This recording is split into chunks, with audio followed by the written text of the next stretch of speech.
장님 거린을 돕는 도깨비. 조선 숙종시대 눈먼거지 만복은 매일 밤 찾아오는 정체불명의 손님 덕에 굶주림을 면했다.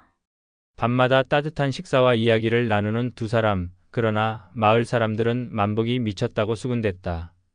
어느 날 관가의 역졸들에게 위험에 처한 만복, 그를 구한 손님의 진짜 정체는? 세상에 숨어 선행을 베푸는 도깨비의 감동적인 이야기. 장님 거린 만복이 길가에서 구걸하며 살아가는 모습과 그를 바라보는 마을 사람들의 시선. 조선 숙종시대 충청도 공주 어느 작은 마을. 길가의 고목나무 아래에는 매일 같은 자리를 지키는 사람이 있었다. 청각만큼은 누구보다 예민한 장님 거린 만복이었다. 그는 나이가 40을 넘었지만 홀로 살아가는 외로운 삶을 이어가고 있었다. 지나가는 길손님, 가련한 장님에게 동량 한 푼 베풀어 주시오. 만복의 목소리는 낮고 구슬펐다. 요즘처럼 흉년이 든 때에는 동량은커녕 마을 사람들의 따가운 시선만 느껴질 뿐이었다. 저기 보게, 오늘도 만복이가 자리를 지키고 있네. 흉년의 장정들도 끼니 걱정하는데 누가 그에게 쌀을 내주겠나. 참 인생이 서글프지. 지나가는 사람들의 대화가 만복의 귀에 들렸지만 그는 아무렇지 않은 듯 미소를 지었다. 비록 눈은 보이지 않았지만 만복의 마음의 눈은 세상의 그 누구보다 맑고 긍정적이었다. 오후가 되자 하늘에서 비가 내리기 시작했다. 사람들은 모두 처마 밑으로 달려갔지만 만복은 천천히 자리에서 일어나 고목나무 아래로 옮겨 앉았다. 나뭇잎 사이로 빗방울이 떨어졌지만 그것마저도 감사함으로 받아들였다. 비 내리는 소리가 참 아름답구나. 오늘 밤은 달님이 뜨지 않겠지. 만복은 혼잣말을 했다. 그가 비를 맞으며 웃고 있는 모습을 본 마을 사람들은 고개를 절레절레 흔들었다. 저 사람 정신이 온전치 않은 게 분명해. 장님의 거지에 미치기까지 했으니 인생의 마지막 모습이구나. 그러나 만복의 귀에는 그들의 말이 들리지 않았다. 아니, 들리지만 마음에 담지 않았다. 그에게는 이미 위로가 되는 존재가 있었기 때문이다. 해가 저물고 마을이 어둠에 잠겼을 때 만복은 천천히 자신의 작은 움막으로 향했다. 그의 움막은 마을에서 조금 떨어진 언덕 위에 있었다. 지팡이를 짚으며 천천히 걸어가는 만복의 얼굴에는 기대감이 서려 있었다. 오늘도 오시려나? 오신다면 무슨 이야기를 들려주실까? 만복은 마을 사람들이 모르는 비밀이 있었다. 3년 전부터 매일 밤 그의 움막에는 정체불명의 손님이 찾아왔다. 그 손님은 따뜻한 음식을 가져다주고 세상 이야기를 들려주곤 했다. 눈이 보이지 않는 만복에게 그 손님은 세상을 보여주는 창문 같은 존재였다. 만복 어르신, 여기 기다리고 계셨군요. 언덕을 오르던 만복의 귀에 익숙한 목소리가 들렸다. 만복의 얼굴에 환한 미소가 번졌다. 아이고 손님, 오셨군요. 오늘도 이만복을 찾아주시니 감사합니다. 목소리의 주인공은 보이지 않았지만 만복은 그 온기를 느낄 수 있었다. 그는 지팡이를 짚으며 목소리가 들려온 방향으로 걸어갔다. 비를 맞으셨네요. 어서 움막으로 들어가시지요. 오늘은 제가 특별한 음식을 가져왔습니다. 만복은 고개를 끄덕이며 익숙한 걸음으로 자신의 움막을 향해 나아갔다. 그의 뒤를 따르는 그림자는 인간의 것이라고 하기엔 이상하게 길었고 달빛에 비친 그 모습은 마치 뿔이 난 것처럼 보였다. 밤마다 찾아오는 정체불명의 손님과 만복의 대화, 따뜻한 식사를 나누는 장면. 만복의 움막은 작고 초라했지만 언제나 깨끗하게 정돈되어 있었다. 그는 눈이 보이지 않았지만 자신의 공간만큼은 완벽하게 파악하고 있었다. 움막 안으로 들어간 만복은 가운데 놓인 낮은 상 앞에 자리를 잡았다. 손님, 어서 들어오세요. 오늘은 바람이 차니 문을 닫겠습니다. 만복의 말에 문이 저절로 닫히는 듯한 소리가 들렸다. 이어서 방 안에 누군가 앉는 기척이 느껴졌다. 묘하게도 그 자리에 앉은 존재는 보이지 않았지만 낮은 상 위에는 따뜻한 음식이 담긴 그릇들이 하나둘 나타나기 시작했다. 오늘은 산에서 잡은 토끼로 끓인 국과 농가에서 얻은 쌀밥입니다. 어서 드세요. 목소리의 주인은 보이지 않았지만 음식의 향기는 진짜였다. 만복은 눈이 보이지 않아도 냄새만으로 국의 위치를 정확히 찾아 수저를 들었다. 손님, 매일 이렇게 음식을 가져다 주시니 어찌 감사의 말씀을 드려야 할지. 제가 무슨 복이 있어 이런 대접을 받는지요. 만복은 국을 한 숟가락 떠먹으며 물었다. 방 안에 고요한 침묵이 흘렀다가 따뜻하면서도 약간은 거친 목소리가 들렸다. 세상에는 보이는 것보다 보이지 않는 것이 더 많습니다. 어르신의 마음씨가 좋아 제가 찾아오는 것뿐입니다. 만복은 미소를 지었다. 3년간 이 손님은 매일 밤 찾아왔지만 자신이 누구인지 정확히 밝힌 적은 없었다. 만복도 더 이상 캐묻지 않았다. 중요한 것은 정체가 아니라 그 따뜻한 마음씨라고 생각했기 때문이다. 오늘 마을에서는 어떤 일이 있었습니까? 손님의 질문에 만복은 천천히 밥을 먹으며 대답했다. 별일은 없었지요. 다만 흉년이 심해 사람들의 마음이 각박해진 것 같습니다. 오늘도 동량을 주는 이가 거의 없었지요. 마음이 어렵다고 다른 이의 어려움을 외면하는 것은 옳지 않은 일입니다. 손님의 목소리에 분노가 스쳤다. 그것을 느낀 만복은 고개를 저었다. 괜찮습니다. 사람들도 다 살기 힘드니까요. 저는 손님 덕분에 굶지 않으니 감사할 뿐입니다. 방 안에 잠시 침묵이 흘렀다. 그때 갑자기 바람 소리가 들렸고 촛불이 흔들렸다. 만복은 그것을 보지 못했지만 공기의 흐름을 느낄 수 있었다. 손님 괜찮으신가요? 미안합니다. 제가 조금 감정이 앞섰네요. 손님의 목소리가 다시 차분해졌다. 이어서 그는 만복에게 재미있는 이야기를 들려주기 시작했다. 멀리 한양에서 있었던 일, 바다 건너 외국의 모습, 산속 깊은 곳에 사는 동물들의 이야기까지. 만복은 마치 그곳에 있는 것처럼 생생하게 상상하며 즐거워했다. 손님은 정말 많은 곳을 다녀보셨군요. 저도 눈이 보였다면 그런 곳들을 한번 가보고 싶었을 텐데요. 만복의 말에 손님은 잠시 말을 멈추었다가 부드럽게 대답했다. 눈으로 보는 것보다 마음으로 느끼는 것이 더 중요합니다. 어르신은 이미 마음의 눈으로 세상을 가장 아름답게 보고 계신 분입니다. 그 말에 만복은 감동하여 눈물을 흘렸다. 그의 삶에서 이렇게 자신을 인정해주고 위로해주는 말은 처음이었다. 고맙습니다, 손님. 당신은 제 인생에서 만난 가장 따뜻한 사람입니다. 손님은 대답하지 않았지만 방 안의 공기가 따뜻하게 감싸안는 듯한 느낌이 들었다. 만복은 그날도 손님과 이야기를 나누며 깊은 위로를 받았다.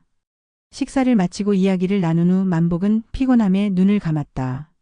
잠이 들기 전 그는 항상 같은 말을 했다. 내일도 오시겠지요, 손님? 네. 반드시 찾아오겠습니다. 편히 주무세요. 그 말을 들으며 만복은 평화롭게 잠이 들었다. 그가 잠든 후 방 안의 그림자가 천천히 움직였다. 달빛이 창문으로 스며들자 그 그림자의 진짜 모습이 드러났다. 뿔이 난 도깨비였다. 도깨비는 만복이 잠든 모습을 한참 바라보다가 자신의 도깨비 방망이를 한번 두드렸다. 그러자 움막안이 따뜻해졌고 만복 위에는 따뜻한 이불이 덮였다. 편히 주무십시오. 은인. 도깨비의 속삭임과 함께 그는 연기처럼 사라졌다. 마을 사람들이 만복을 미쳤다고 수군대며 관가에 신고하고 역졸들이 만복을 체포하려는 장면. 이틀 후 마을 사람들은 이상한 소문을 퍼뜨리기 시작했다. 장님 거린 만복이 매일 밤 혼자 움막에서 누군가와 대화를 나누고 좋은 음식을 먹는다는 것이었다. 마을 주막에 모인 사람들 사이에서 그 소문은 점점 커져갔다. 여러분 들었소? 장님 만복이 매일 밤 혼자서 중얼거리며 밥을 먹는데 그 음식이 어디서 났는지 아무도 모른다오. 그게 무슨 말이오? 거지가 어디서 좋은 음식을 구했겠어? 주막 주인 김씨가 의아해하며 물었다. 내 조카가 어젯밤에 만복이 움막 근처를 지나가다 봤다오. 분명히 혼자인데 누구와 대화하는 소리가 들렸고 고기 냄새까지 났다는구먼. 이야기를 꺼낸 농부 박씨의 말에 주막 안이 술렁이기 시작했다. 흉년이 들어 우리도 고기 구경 못한 지 몇 달인데 장님 거지가 고기를 어떻게 구했다는 말이오? 설마 도둑질을 한 게 아니오? 의심의 목소리가 높아졌다. 마을 사람들은 모두가 어려운 시기에 거지가 좋은 음식을 먹는다는 사실에 불만을 품었다. 아니, 그것보다 더 이상한 건 혼자 있으면서 누구와 대화한다는 거요. 귀신이라도 부리는 게 아닐까? 늙은 노파의 말에 주막 안이 갑자기 조용해졌다.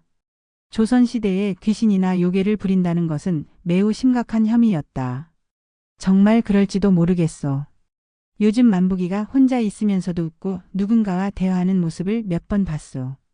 이거 큰일이요. 관가에 알려야 하지 않겠소?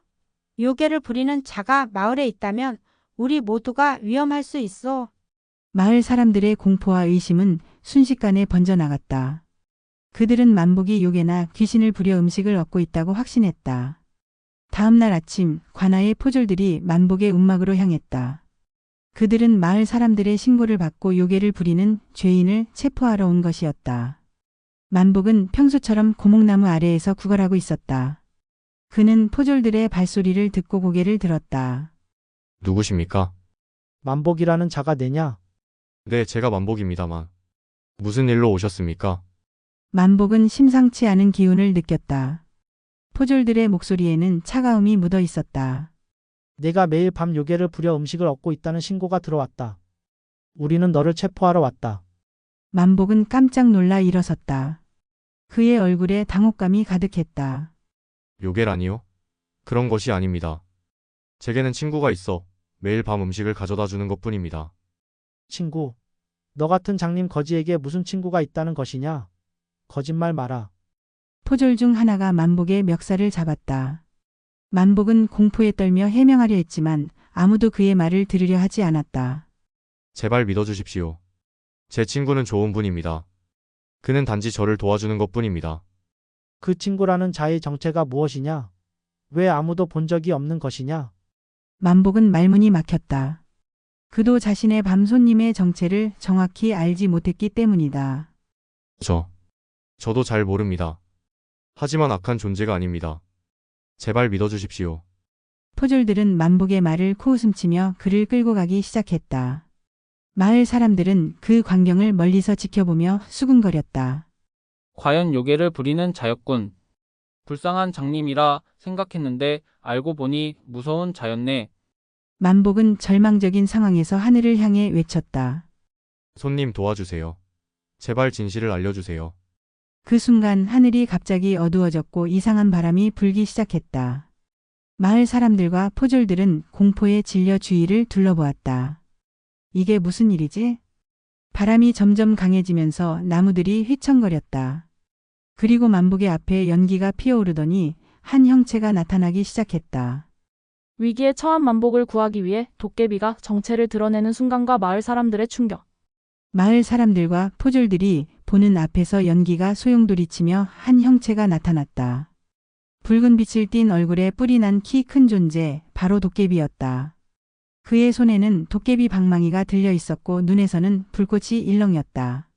감히 내 은인에게 손을 대는 자가 누구냐? 도깨비의 우렁찬 목소리에 마을 사람들과 포졸들은 공포에 질려 뒷걸음질 쳤다. 만복 역시 놀라 어리둥절한 표정이었다. 손님, 그대가 정말 도깨비인가요? 만복의 물음에 도깨비는 진정한 목소리로 대답했다.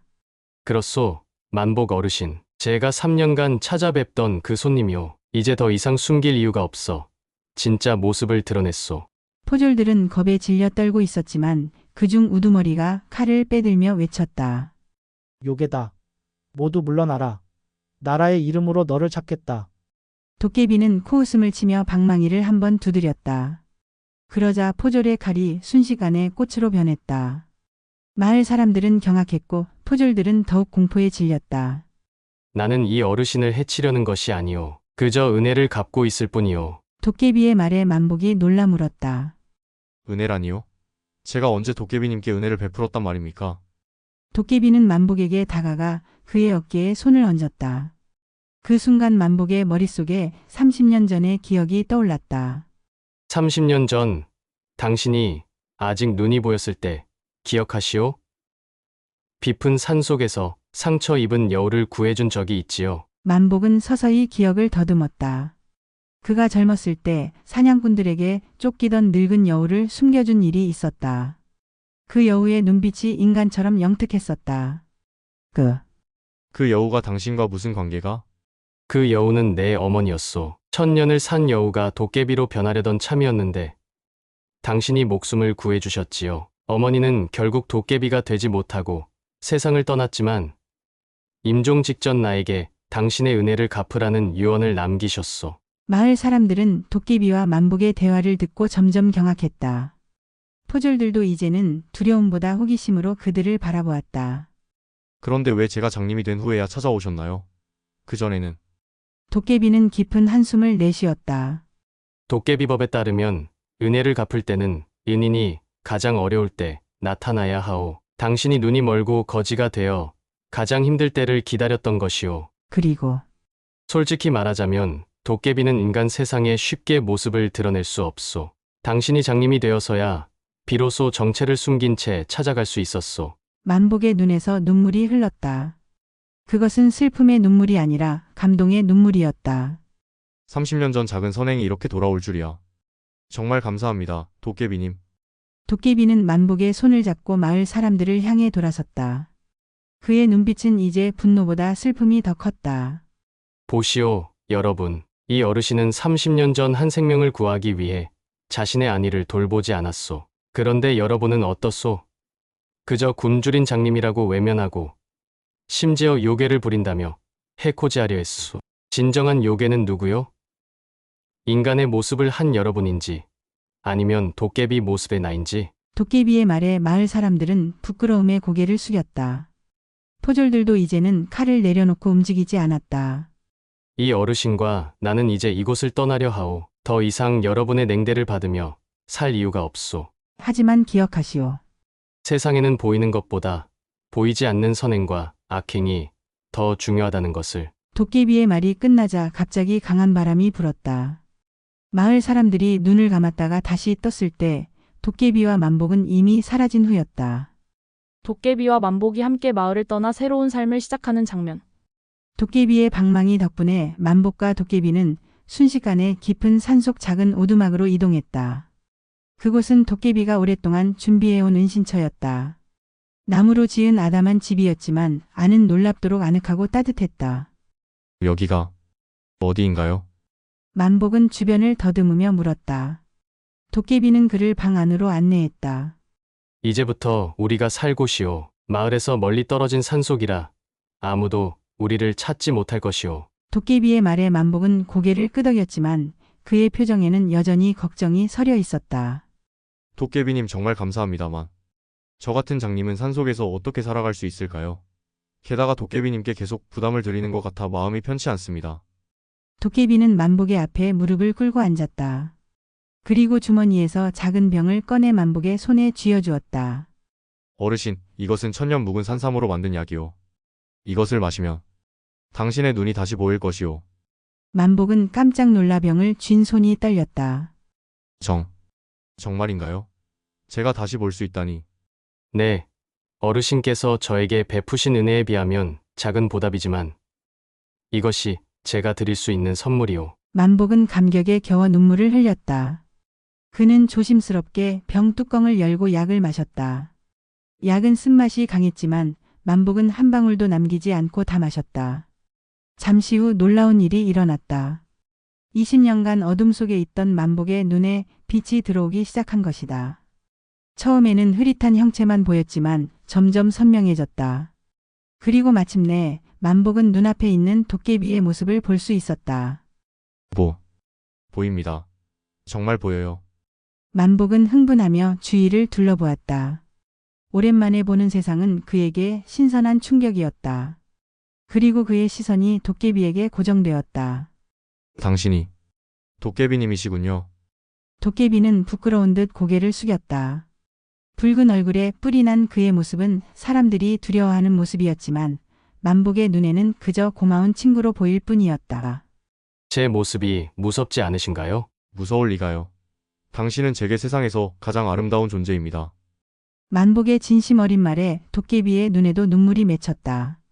앞으로 우리는 여기서 함께 살아갈 것이요.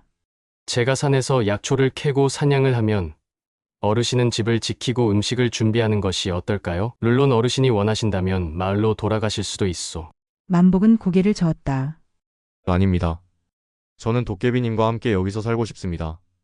세상 사람들의 냉대보다 진정한 친구와 함께하는 삶이 더 값지니까요. 그렇게 두 사람은 산속 오두막에서 새로운 삶을 시작했다. 도깨비는 날마다 산에서 약초와 식량을 구해왔고 만복은 시력을 되찾은 기쁨으로 집안일을 도맡아 했다. 그들은 서로에게 의지하며 평화로운 나날을 보냈다. 시간이 흘러 소문이 퍼졌다. 깊은 산속에 눈이 밝은 노인과 도깨비가 살고 있다는 이야기, 그리고 그들이 병든 사람들을 치료해준다는 소문이었다. 처음에는 아무도 믿지 않았지만 점점 더 많은 사람들이 그들을 찾아오기 시작했다. 만복과 도깨비는 찾아오는 사람들을 냉대하지 않고 따뜻하게 맞이했다. 도깨비가 구해오는 약초로 만든 약은 많은 병자들을 치료했고, 만복의 지혜로운 조언은 마음의 병을 앓는 이들에게 위로가 되었다. 그리고 그들은 항상 같은 말을 전했다.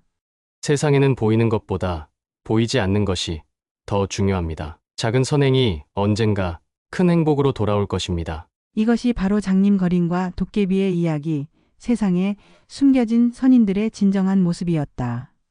여러분, 지금까지 장님거린을 돕는 도깨비를 들어주셨습니다. 장님거린 만복과 도깨비의 이야기는 어떠셨나요? 이 이야기는 우리에게 몇 가지 중요한 메시지를 전합니다. 첫째, 작은 선행이 언젠가 큰 행복으로 돌아올 수 있다는 것. 만복이 젊었을 때 여우 한 마리를 구해준 작은 행동이 나중에 그의 인생을 완전히 바꿔놓았습니다. 둘째, 진정한 친구는 외모나 지위가 아닌 마음으로 알아본다는 것. 만복은 도깨비의 정체를 알지 못했지만 그의 따뜻한 마음을 느끼고 친구로 대했습니다. 도깨비 역시 장님 거지였던 만복을 진심으로 존중했고요. 셋째, 세상에는 우리가 보지 못하는 숨은 선인들이 많다는 것. 때로는 우리가 가장 두려워하는 모습 속에 가장 따뜻한 마음이 숨어 있을 수 있습니다. 다음 편에서는 하늘에서 내려온 선녀와 나무꾼의 진짜 이야기를 들려드리겠습니다. 우리가 알고 있는 선녀와 나무꾼 이야기에 숨겨진 진실, 그리고 그 뒤에 숨겨진 500년의 비밀까지. 선녀는 왜 나무꾼의 옷을 훔쳤는지, 나무꾼은 정말 선녀의 날개옷을 숨긴 것인지 그 진실이 공개됩니다. 지금 구독과 좋아요 버튼을 눌러주시고 알림 설정해 두시면 다음 이야기를 놓치지 않고 만나보실 수 있습니다. 또한 댓글로 여러분이 듣고 싶은 조선시대 이야기가 있다면 알려주세요. 여러분의 관심이 더 다양하고 흥미로운 이야기로 이어집니다. 마지막으로 오늘 여러분도 작은 선행 하나 베풀어 보시는 건 어떨까요? 누가 알겠습니까? 어쩌면 여러분의 작은 친절이 언젠가 도깨비의 도움으로 돌아올지도 모르니까요. 여러분의 하루가 따뜻한 이야기로 가득하길 바랍니다. 다음 편에서 다시 만나 뵙겠습니다.